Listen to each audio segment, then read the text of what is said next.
ಸಿದ್ದೇಶ್ ಅವ್ರ ಪ್ರತಿಮೆ ನಿಲ್ಲಿಸಿ. ಅಪ್ಪ ಹದಡಿ ಕೆರೆ ನೀನೇ ತಾನೇ ಮಾಡಿಸಿ.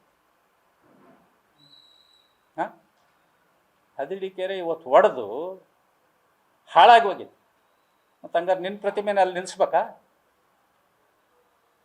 ಅದೇ ರೀತಿ ಟಿ.ವಿ. ಸ್ಟೇಷನ್ ಕೆರೆ, ಹಾಂ, ಅಲ್ಲಿ ನಾವು ಹೂಳು ಎತ್ತಿಸ್ತೇವೆ ಅಂತಂದೇಳಿ ಸರ್ಕಾರಿ ದುಡ್ಡಿನೊಳಗೆ ಹೂಳು ಎತ್ತಿಸಿ MBA ಕಾಲೇಜ್ ಗ್ರೌಂಡ್ಗೆ ಗುಂಡಿ ಮುಚ್ಚೋದಕ್ಕೆ ಕೋಟ್ಯಾಂತರ ರೂಪಾಯಿ ಮಣ್ಣನ್ನು ಲೂಟಿ ಹೊಡೆದೆಲ್ಲ, ಮತ್ತು ಅಲ್ಲಿ ನಿನ್ನ ಪ್ರತಿಮೆ ನಿಲ್ಲಿಸ್ಬೇಕಾ? ಹಾಂ, ಹೇಳಪ್ಪ, ದೊಡ್ಡ ಮನುಷ್ಯ ನೀನು. ಇವೆರಡು ಕಡೆ ನಿನ್ನ ಪ್ರತಿಮೆ ನಿಲ್ಲಿಸ್ಬೇಕಾ?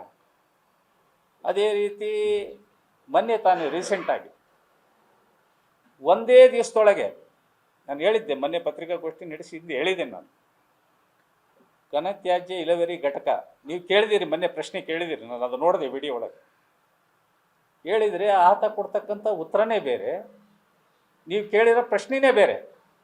ನೀವು ಕೇಳಿರೋದು 1.5 ಎಕರೆ ಜಮೀನನ್ನು ಈ ರೀತಿ ಅನಾಮಧೇಯ ವ್ಯಕ್ತಿಗೆ ಶಾಂಕ್ಷನ್ ಮಾಡಿದಿರಿ ಅಂದರೆ ಅವನು ನಮ್ಮ ಮೇಲೆ ಆಪಾದನೆ ಮಾಡ್ತಾರೆ. ಇವರು ಯಾವುದಾದ್ರೂ ಅಭಿವೃದ್ಧಿ ಕೆಲಸಕ್ಕೆ ಅಡ್ಡಿ ಆಗ್ತಾರೆ ಅಂತ. ನಾವು ಅಭಿವೃದ್ಧಿ ಕೆಲಸಕ್ಕೆ ಅಡ್ಡಿ ಆಗ್ತಾ ಇಲ್ಲ. ಮಹಾನಗರ ಪಾಲಿಕೆಗೆ ನೀವು ಹ್ಯಾಂಡ್ ಓವರ್ ಮಾಡಿದಿರಿ KDBಯಿಂದ 1.5 ಎಕರೆನ ಘನತ್ಯಾಜ್ಯ ಇಳುವರಿ ಘಟಕ ಪ್ರಾರಂಭ ಮಾಡೋದಕ್ಕೆ. ಅಲ್ಲಿ ಮಹಾನಗರ ಪಾಲಿಕೆ ಕಮಿಷನರು ಸಹಿತ ಆ ಮೀಟಿಂಗ್ನಾಗ ಹೇಳಿದ್ದಾರೆ, ನಾವು ಆಗಲೇ ಟೆಂಡರ್ ಪ್ರೋಸೆಸ್ ಮಾಡಿದ್ದೇವೆ, ಅದಕ್ಕೆ ಬೇಕಾದಂಥ ಮಿಷನರಿಗೆ ಅಂತ ಹೇಳಿದ್ರು ಸಹಿತ ಅದನ್ನು ಓವರ್ಲುಕ್ ಮಾಡಿ ಅನಾಮಧೇಯ ವ್ಯಕ್ತಿಗೆ 1.5 ಎಕರೆ ಜಮೀನು ಶಾಂಕ್ಷನ್ ಮಾಡ್ಕೊಂಡು ಡ್ಯೂಟಿ ಹೊಡೆದಿಯಲ್ಲಪ್ಪ, ಅದನ್ನು ಕ್ವಶನ್ ಮಾಡ್ತಾ ಇದ್ದೀವಿ ನಾವು. ನೀನು ಅಭಿವೃದ್ಧಿ ಪಡೋದಕ್ಕೆ ನಾವು ಅದನ್ನು ಅಬ್ಜೆಕ್ಷನ್ ಮಾಡ್ತಾ ಇಲ್ಲ. ನೀವು ಕೇಳ್ತಕ್ಕಂಥ ಪ್ರಶ್ನೆ ಒಂದಾದರೆ ಅವನು ಹೇಳ್ತಕ್ಕಂಥ ಉತ್ತರ ಮತ್ತೊಂದು.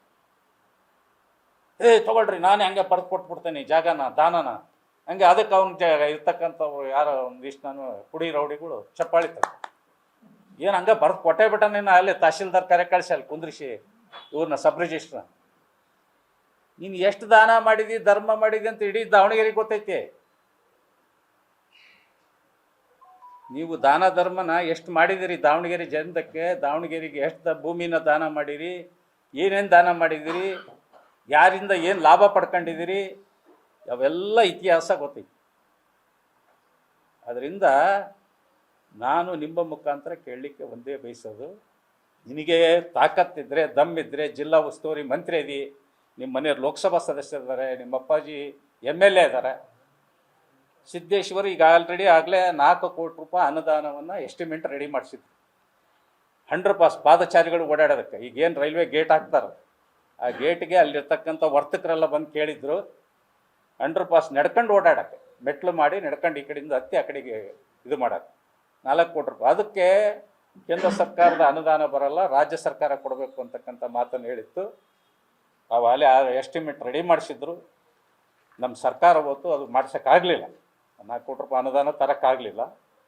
ಇವತ್ತು ನೀನು ಜಿಲ್ಲಾ ಉಸ್ತುವಾರಿ ಮಂತ್ರಿ ಇದ್ದಿ, ಇದರ ತೋರಿಸು ನಿನ್ನ ದಮ್ಮನ್ನು, ತಾಕತ್ತು. 4 ಕೋಟಿ ರೂಪಾಯಿ ಶಾಂಕ್ಷನ್ ಮಾಡಿಸಿ ಅಲ್ಲಿ ಅದನ್ನು ಪಾದಚಾರಿಗಳ ಒಂದು ಇದನ್ನು ಮಾಡಿಸಲ್ಲಿ ನೋಡ. ಅದೇ ರೀತಿ ಪದೇ ಪದೇ ಹೇಳ್ತೀಯಲ್ಲ, ನಾವು ಅಭಿವೃದ್ಧಿಗೆ ವಿರೋಧಿಗಳಲ್ಲ. ಇವತ್ತೇನು ಅನಾಮಧೇಯ ವ್ಯಕ್ತಿ ಶ್ರೀ 1 ಎಕರೆ ಜಮೀನನ್ನ ಬರ್ಕೊಂಡಿದೆಯಲ್ಲ, 1,08,00,000 ಅಷ್ಟಕ್ಕೆ ಬರ್ಕೊಂಡಿದೆಯಲ್ಲ, ಅದನ್ನು ಕ್ಯಾನ್ಸಲ್ ಮಾಡಿಸಿ ಮಹಾನಗರ ಪಾಲಿಕೆಯಿಂದ ಮಾಡಿಸು ಘನತ್ಯಾಜ್ಯ ಇಳುವರಿ ಘಟಕ. ನಾವು ಸ್ವಾಗತ ಮಾಡ್ತೀವಿ. ಅದು ಬಿಟ್ಕೊಂಡು ಯಾರು ಅನಾಮಧೇಯ ಹೆಸರಿಗೆ 1.5 ಕೋಟಿ, ಸುಮಾರು 15 ಕೋಟಿ ಬೆಲೆ ಬಾಳೋ ಜಾಗನ 1.5 ಕೋಟಿಗೆ ನೀವು ಶಾಂಕ್ಷನ್ ಮಾಡ್ಕೊಂಡು ಡ್ಯೂಟಿ ಹೊಡೆದ್ರನ್ನ ಪತ್ರಿಕಾ ಮಿತ್ರರು ಕೇಳಿದರೆ ಅವರು ಅಭಿವೃದ್ಧಿ ವಿರೋಧಿಗಳು ಅಂತ ಹೇಳ್ತೀಯಲ್ಲ, ನೀನು ನಾಚಿಕೆ ಮಾನ ಮರ್ಯಾದೆ ಏನಾದರೂ ಇದೆಯಾ ಅಂತಕ್ಕಂಥದ್ದು ಈ ಸಂದರ್ಭದಲ್ಲಿ ನಾನು ಹೇಳಲಿಕ್ಕೆ ಬಯಸ್ತೀನಿ. ಆದ್ದರಿಂದ ಪತ್ರಿಕಾ ಮಾಧ್ಯಮ ಮಿತ್ರರಲ್ಲಿ ನಾನು ಹೇಳೋದಿಷ್ಟೇ, ಇವತ್ತು ಯಾರೇ ಅಭಿವೃದ್ಧಿ ಮಾಡಲಿ ಅದಕ್ಕೆ ನಮ್ಮದೇನು ವಿರೋಧ ಇಲ್ಲ. ಆದರೆ ಯಾರಾದರೂ ಸಹಿತ ಅವ್ರನ್ನ ಮಾಡಿರ್ತಕ್ಕಂಥ ಏನಾದರೂ ಸಹಿತ ಕೆಲಸಗಳು ಸರಿ ಇಲ್ಲದೆ ಇದ್ದರೆ, ಅವ್ರು ಮಾಡಿರ್ತಕ್ಕಂಥ ಆಪಾದನೆಗಳು ಸರಿ ಇಲ್ಲದೆ ಇದ್ದಾಗ ನಾವು ಸಹಿತ ಕಠೋರವಾಗಿ ಮಾತಾಡಿರ್ತಕ್ಕಂಥದ್ದು ಸತ್ಯ. ಅದಕ್ಕೆ ಅವರು ಅದಕ್ಕೆ ಸರಿಯಾದ ರೀತಿಯ ಕ್ಲಾರಿಫಿಕೇಷನ್ ಕೊಡಲಿ. ನಾವು ಇಂಥವು ಮಾಡಿಸಿದ್ದೇವೆ, ನೀವು ಇಂಥದ್ದು ಮಾಡಿಸಿಲ್ಲ, ಅಥವಾ ಮಾತೆತ್ತಿರೆ ಪದೇ ಪದೇ ಪದೇ ಲೂಟಿ ಹೊಡೆದಾರೆ, ದುಡ್ಡು ಹಂಚ್ಕೊಂಡಾರೆ.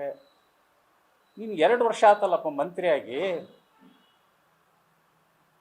ಕಳಿಸು, ಲೋಕಾಯುಕ್ತ ಕಳಿಸು. ನೀನು ಯಾವುದೇ CBI ಬರೀ, ಯಾವುದಕ್ಕೆ ಬೇಕಾದ್ರೆ ಯಾವ ಇನ್ವೆಸ್ಟಿಗೇಷನ್ಗಾದರೂ ಬರೀ. ದಾವಣಗೆರೆ ಒಳಗೆ ಏನೇನು ಅಕ್ರಮ ಆಗೈತಿ, BJP ಅವಧಿ ಒಳಗೆ, ಕಾರ್ಪೊರೇಷನ್ ಅವಧಿ ಒಳಗೆ ಏನೇನಾಗಿತ್ತು ಬರೀ, ಅವನ್ನೆಲ್ಲ ಬಂದು ತನಿಖೆ ಮಾಡಿಸು.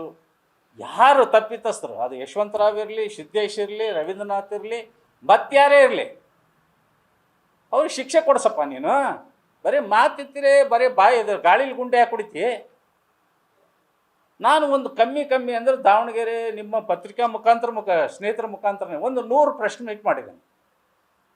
ನಾನು ಎಲ್ಲ ದಾಖಲೆಗಳು ತೊಗೊಂಡು ಬಂದಿದ್ದೇನೆ ನಿಮ್ಮ ಹತ್ರ. ಅವ್ರು ಏನೇನು ಅಕ್ರಮಗಳು ಮಾಡಿದ್ದಾರೆ, ನಾನೇನು ಅಕ್ರಮ ಮಾಡಿದ್ದೀನಿ ಅದನ್ನು ನೀವು ಸಾಬೀತುಪಡಿಸ್ರಿ. ನೀವೇನು ಅಕ್ರಮ ಮಾಡಿದ್ದೀರಿ ಅದನ್ನು ನಾನು ಸಾಬೀತುಪಡಿಸ್ತೀನಿ. ಅವೆರಡನ್ನೂ ಸಹಿತ ಸರಿ ಐತಿ ಅನಿಸಿದ್ರಾದರೆ ನೀವು ಹೇಳಿದ ಕ್ಷಣದಲ್ಲೇ ನಾನು ಬರ್ಕೊಡ್ತೀನಿ ಅಂತಂದರೆ ಸವಾಲು ಹಾಕಿದೆ. ಅವನು ಯಾರೋ ನಿನ್ನೆ ಮೊನ್ನೆ ಆ ಗಾಂಡು ಅನ್ನೋನು ಇಲ್ಲೇನೋ ಜಗಳನೂ ಮಾಡ್ಕೊಂಡು ಹೋಗಿದ್ದ, ನಾನು ನೋಡಿದೆ. ಏನು ನಿನ್ನೆ ನೋಡಿದೆ, ಅದನ್ನು ವಿಡಿಯೋನೂ ನೋಡಿದೆ. ನಾನು ನಿಮಗೆ ಹೇಳೋಷ್ಟು ದೊಡ್ಡ ಬುದ್ಧಿವಂತ ಅಲ್ಲ. ಅವನು ನಿಮಗೆ ಏನಾದರೂ ಸಹಿತ ವ್ಯತಿರಿಕ್ತವಾಗಿ ಮಾತಾಡಿದ್ರೆ ನೀವು ಕೋರ್ಟಿಗೆ ಹೋಗ್ರಿ ಅಂತ. ಮತ್ತು ನಿಮ್ಮ ಹತ್ರ ಯಾಕೆ ಪತ್ರಿಕಾಗೋಷ್ಠಿ, ನಾವೇನಾದರೂ ವ್ಯತಿರಿಕ್ತ ಮಾತಾಡಿ ನಿಮ್ಮ ಹತ್ರ ಯಾಕೆ ಬರ್ತಾನೆ ಪ್ರೆಸ್ ಮೀಟ್ ಮಾಡೋಕ್ಕೆ? ಕೋರ್ಟಿಗೆ ಹೋಗಪ್ಪ ಅಂತ ಹೇಳ್ಬೇಕಲ್ಲ. ಮತ್ತು ಇಲ್ಲಿ ಯಾಕೆ ಪ್ರೆಸ್ ಮೀಟ್ ಮಾಡೋಕ್ಕೆ ಬರ್ತೀಯಪ್ಪ? ಇನ್ನು ನಾವೇನಾರು ವ್ಯತಿರಿಕ್ತ ಪ್ರಶ್ನೆ ಕೇಳಿದರೆ ನೀವು ಕೋರ್ಟಿಗೆ ಹೋಗ್ರಿ ಅಂತಂದು ಹೇಳ್ತೀಯಲ್ಲ. ನೀವು ನಾಳೆ ಬಂದಾಗ ಅದನ್ನು ಹೇಳ್ಬೇಕು ಅವನಿಗೆ. ನಮ್ಮ ಹತ್ರ ಯಾಕೆ ಬರ್ತೀಯಪ್ಪ ಪ್ರೆಸ್ ಮೀಟ್ ಮಾಡೋಕ್ಕೆ? ಹೋಗಿ ಅಲ್ಲೇ ಕೋರ್ಟಿಗೆ ಹೋಗಿ, ನಿನ್ಗೆ ಯಾರು ವಿರುದ್ಧ ಮಾತಾಡೋ ಅವ್ರ ವಿರುದ್ಧ ಕೋರ್ಟಿಗೆ ಹೋಗು ಅಂತ ಹೇಳ್ರಿ ನೋಡ. ಅದರಿಂದ ಬಂಧುಗಳೇ, ದಯಮಾಡಿ ಈ ರೀತಿ ಸಣ್ಣತನದ ರಾಜಕಾರಣ ಮಾತಾಡೋದನ್ನು ನಿಲ್ಲಿಸದೇ ಹೋದರೆ ನಿಮ್ಮ ಎಲ್ಲ ಬಂಡವಾಳ, ನಿಮಗೆ ಬಾಪೂಜಿ ಸಂಸ್ಥೆ ಹುಟ್ಟಿ ಹಾಕಿದ್ದು ಹೆಂಗೆ, ಅದು ಫಸ್ಟ್ ಮೀಟಿಂಗ್ ಎಲ್ಲಾಯಿತು, ಆ ಮೀಟಿಂಗ್ಗಳಿಗೆ ಯಾರ್ಯಾರು ಸದಸ್ಯರಿದ್ದರು, ಇವತ್ತು ಎಷ್ಟು ಜನ ಸದಸ್ಯರು ಇಲ್ಲ, ಅದರಲ್ಲಿ ನಿಮ್ಮ ಫ್ಯಾಮಿಲಿ ಆಸ್ತಿ ಹೆಂಗೆ ಮಾಡ್ಕೊಂಡಿದ್ದೀನಿ ನೀನು ಅದನ್ನು ಪೂರ ಅಷ್ಟು ಸಹಿತ ದಾಖಲೆ ಸಮೇತ. ಯಾಕೆಂದರೆ ಯಾರನ್ನು ಸಹಿತ ಯಾರ್ಯಾರು ಸತ್ತಿದಾರಲ್ಲ, ಜೆ ಕಾಡಪ್ಪನವ್ರು ಇದ್ರ ಅದರೊಳಗೆ, ಆ ಸಮಿತಿ ಇದರೊಳಗೆ ಅವರಿಲ್ಲ ಇವತ್ತು. ಮುದೇಗೌಡರು, ರೇವಣಸಿದ್ದಪ್ಪ ಅವರು ಇದ್ದರು, ಬಾಪೂಜಿ ಸಂಸ್ಥೆಯೊಳಗೆ 1 ಆಫ್ ದಿ ಡೈರೆಕ್ಟರ್, ಅವರಿಲ್ಲ. ರಾಜನಹಳ್ಳಿ ಮಧುರಾಯಪ್ಪನವರು ಇದ್ದರು, ಅವರಿಲ್ಲ. ಲೀಸ್ಟೇ ಕೊಡ್ತೀನಿ ನಾನು. ಅವ್ರ ಫ್ಯಾಮಿಲಿ ಒಳಗೆ ಯಾರನ್ನೂ ಸಹಿತ ತಗೊಂಡಿಲ್ಲ. ಯಾಕಪ್ಪ ನೀನು ಹೇಳ್ತೀನ ಈಗ ಇದ್ರೊಳಗೆ ಬಾಪೂಜಿ ಸಂಸ್ಥೆಯೊಳಗೆ ಡೈರೆಕ್ಟರ್ ಮಾಡ್ಕೊಂಡು? ನಿನ್ನ ಮನೆ ಆಸ್ತಿನ ಅದು? ನಿನ್ನ ಮನೆ ಆಸ್ತಿ ಏನಪ್ಪ ಅದು? ಸಹಕಾರ ಸಂಘಗಳ ಒಳಗೆ ರಿಜಿಸ್ಟ್ರೇಷನ್ ಆಗಿರ್ತಕ್ಕಂಥದ್ದು ಸಂಸ್ಥೆ, ನಿಮ್ಮ ಮನೆ ಸ್ವಂತದ್ದಲ್ಲ. ಇನ್ನೊಬ್ಬರ ಬಗ್ಗೆ, ಇನ್ನೊಬ್ಬರ ಬಿಸ್ನೆಸ್ ಬಗ್ಗೆ, ಇನ್ನೊಬ್ಬರ ಬಗ್ಗೆ ಹಗುರವಾಗಿ ಮಾತಾಡ್ತಕ್ಕಂಥದ್ದನ್ನು ಮೊದಲು ಬಿಡಬೇಕು. ಇದೇ ರೀತಿ ಮುಂದುವರೆದ್ರೆ ನಿನ್ನ ಎಲ್ಲ ವಿಚಾರಗಳನ್ನು ಸಹಿತ ದಾಖಲೆ ಸಮೇತ ಬಿಡುಗಡೆ ಮಾಡಿ ನಿನ್ನ ಮಾನನ ಬೀದಿಗೆ ತರ್ತಕ್ಕಂಥ ಕೆಲಸವನ್ನು ಭಾರತೀಯ ಜನತಾ ಪಾರ್ಟಿ ಮಾಡೋದಕ್ಕೆ ಶತಸಿದ್ಧ ಐತಿ ಅಂತಕ್ಕಂಥ ಮಾತನ್ನು ಈ ಸಂದರ್ಭದಲ್ಲಿ ಹೇಳಲಿಕ್ಕೆ ಬಯಸ್ತೀನಿ.